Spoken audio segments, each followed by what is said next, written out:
खुलुमबाय स्टुडियो आं रबन बसुमतारी सानजा सानजारि नोगोर दखरा खौसेथि बर' सुबुं आफादनि खुंगा 4थि 2 बोसोरारि जथुम्माया 4 आरो 5 नबेम्बराव साननैनि मेहेरगोनां हाबाफारिजों खुंजानाय मैया एबा बुधबारखालि जोबनानै थांबाय।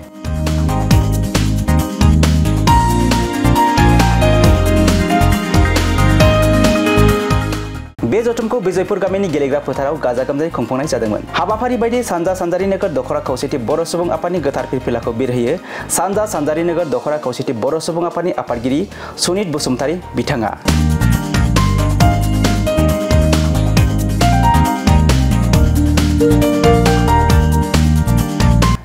आरो रामपुर बिजयपुर सोदोमस्रि बिसम्बिखौ बेखेवनानै होयो आहाम बोराइ बाथौ इंराजि फरायसालिनि गोरायुं बिदिसर बसुमतारी बिथाङा। मख'नो गोनांदि बे हाबाफारिनि गेवलां मेलखौ सानजा सानजारि नोगोरनि दखरा खौसेथि बर' सुबुं आफादनि आफादगिरि सुनित बसुमतारीनि मासि सामलायनायाव धेमाजि जिल्ला खौसेथि बर' सुबुं आफादनि आफादगिरि राथिराम बसुमतारीया बेखेवनानै होयो। हाबाफारियाव गाहाय आलासि महरै बाहागो लायो मिरु खौसेथि बर' सुबुं आफादनि आफादगिरि मनरन्जन बसुमतारी बिथाङा आरो हांख्रायजानाय आलासि महरै बर' कसारी अनसायगाव हायुं खुंथायनि गाहाय मावफुं सोद्रोमा मिहिनेश्वर बसुमतारी बिथाङाबो बे हाबाफारियाव बाहागो लायो। आङो सानजा सानजारि नोगोर दखरा खौसेथि बर' सुबुं आफादनि जानानै दिनै नोंथांमोननि बे पर्टेल मिडिया निउस चेनेलखौ आङो गिबियाव बरायग्रोनानै लानाय जाबाय।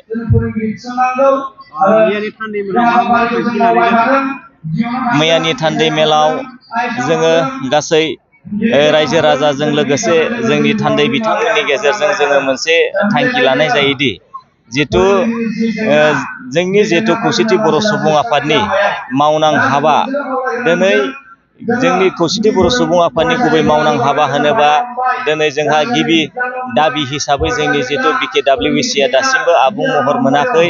जोंनो आसाम गभर्नमेन्टआ दासिमबो मोजाङै मावफुंनानै होआखै। दा बेफोरखौ मावफुंना होनांगौनि सायाव जोङो मोनसे गोख्रों थांखि नाजावनानै लानाय जादों।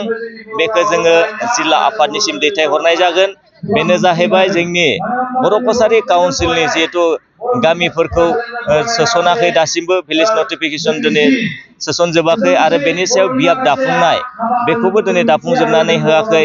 आरोबाव जिहेतु जोंनि कसारी काउन्सिलनि जिथु बिसायख'थि खुंनाय बेखौबो दासिमबो मावफुंनानै होआखै। दा बेनि जाउनाव दिनै जोंनि जिहेतु रां बावजा बियो जोबोद खम मोननायनि गेजेरजों दिनै काउन्सिल सालायनायाव जोबोद गोब्राब जादों। आरो बे जिथु काउन्सिल जोबोद गुवार बेयो 22टा जिल्लाजों लानानै मोनसे दाजानाय काउन्सिल। दा बेखौ लानानै जोङो दाबि खालामनाय जादों फारसेथिं आरो जों सोलोंथाइनि बिथिंखौ लानानै जोंनि बर' मिडियाम फरायसालिफोराव जोंहा जिहेतु फोरोंगिरिनि दिनै अनजिमाया जोबोद खम। दा बिनि आबुं मावफुंना होनो थाखाय दिनै जोङो आसाम गभर्नमेन्टनिसिम जोंनो बर'नो मोनसे स्पेसियेल टेट एग्जाम बेखौ जोंनो फाथिनानै होनांगौ। बेखौ जों गोख्रों थांखि लानाय जादों मैयानि डेलिगेट सेसननि गेजेरजों। दिनैहाय नैथि सान। दा बे नैथि सानाव गिबि हाबाफारि हिसाबै फुंबिलि समाव जा जोंनि खौसेथि बर' सुबुं आफादनि फिरफिला बिरहोनाय दा बेखौ जोङो मावफुंलांबाय। आरो बेनि उनावहाय दिनै नैथि साननि नैथि हाबाफारि जा रुंसारिफोरनि मुङै एबा मुंख्लंफोरनि मुङै बिबार बावनाय। दा बेनि उनावहाय आरोबाव जोङो मोनसे देग्लाय जोंनि जथुम्मानि गेजेरजों जोङो मोनसे नैबे रामपुर बिजयपुर हालामनि सोदोमस्रि मोनसे जोङो बिसिम्बि सेबखांनाय जादोंमोन। दा बेखौ जोङो बेखेवनाय हाबाफारि 10 रिंगानिफ्राय जोङो लानाय जादोंमोन। दा जोङो बेखेवगिरि हिसाबै मोननो हादोंमोन जे सिमेन्सापुरि इंराजि बाथौ फरायसालिनि जोंहा गोरायुं मानगोनां बिदिसर दैमारि बिथांखौ जोङो बेखेवगिरि हिसाबै जोङो मोननाय जादोंमोन। दा जोङो बे हाबाफारिखौ बे समाव जों मावफुंलांबाय। दा बेनिफ्राय फैनानै जा गेवलां मेल जों गेवलां मेलखौ दिनै 10 रिंगानिफ्राय लानाय जादोंमोन।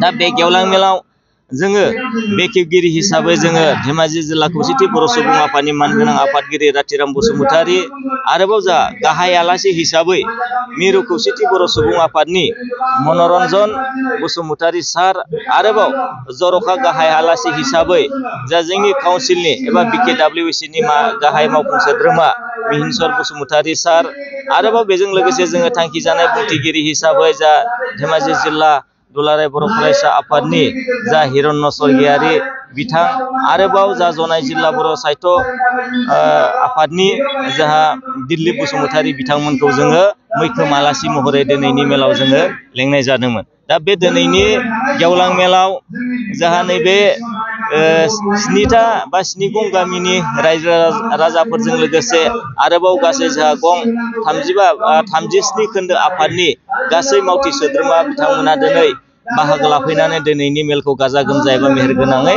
जोंखौ जोंनि मेल खुंनायाव हेफाजाब होफैयो बा मदद होफैयो। जोबथारनायाव जोङो फैबाय थानाय समाव जोङो खौसेथि बर' सुबुं आफादनि जितु मिरुनि जोङो कन्स्टिटिउसन एबा संबिजित बायदियैहाय जोङो बिथोन बायदियै दिनै जोङो गामि गामि जिहेतु दख'रानि सिङाव मोनसे गामि खोन्दो आफाद जोङो दानानै लानाय जादों।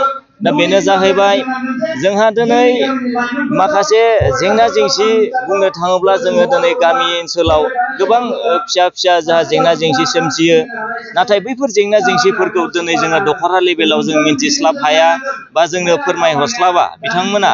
दा बेखौ माखासे सुस्रांनो थाखाय जोङो गोख्रोङै मोनसे जोंनि दख'रानि सिङावहाय मोनसे जों गामि खोन्दो आफाद दानानै होनाय जादों। दा बेनो जाहैबाय जा जोंनि दा बावै जितु सोलिबाय थानाय जोंनि लाइमोन सेंग्रा सिख्लाफोरा फरायनायनि फारसे बा सोलोंथाइनि फारसे जोबोद उइक जालांदों।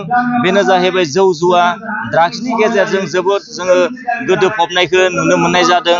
दा फुजा मेला बायदिसिनायाव जौ जुवाजों गफबना थायो, बेयाव बायदिसिना जाथाय जानानै दिनै जोंनि बर' लाइमोनफोरा जोबोद खहा फारसे आगान सुरलांगासिनो दङ। दा बैफोरखौ जोङो दख'रा हिसाबै माखासे जों मोनस्लाबजोबि बा नुस्लाबजोबिखौ जोङो जोंनि समाज फोसाबनायाव गोरलै जानायनि थाखाय जोङो बै गामि खोन्दो आफादखौ जोङो दानानै लानाय जादों। दा बेनि सायाव आं बेखौनो बुंनो सानोदि आङो थांनाय बोथोराव आङो बारा गोबाव सालायनो मोनखायाखैमोन। मानो होनबा बे थांनाय 2023 मायथाइ आरो 2025 मायथाइनि गेजेराव जा 3 जिहेतु आफादगिरि जालांदोंमोन, आं बेनि गेजेराव आङो आफादगिरि हिसाबै 2 दानखौ आङो सलायनो मोनदोंमोन। मैयानि टार्मिनेटिं जोंनि जथुम्मासिम गाहाय नेहाथारि बिथाङा फुलैनो दङ। दा बेवहाय जोंनि माखासे गोजौनि दैदेनगिरि बिथांमोना एबा जोंनि एग्जिकिउटिभ मेम्बार बिथांमोना जोंनि माखासे खौसेथि बर' सुबुं आफाद जोंनि दख'रायावबो गोबां हाबा मावबावनांगौ दं हिसाबै दा जोंखौ मावबोखानाय माखासे बिथिंखौ नोजोर बोनानै जोंखौनो जिथु मावफिननो थाखाय बिथांमोना थाबावथों 2 बोसोरखौ मावबांथोंसै होननानै जोंनो बे बिबानखौ गथायफिननानै होनाय जादों।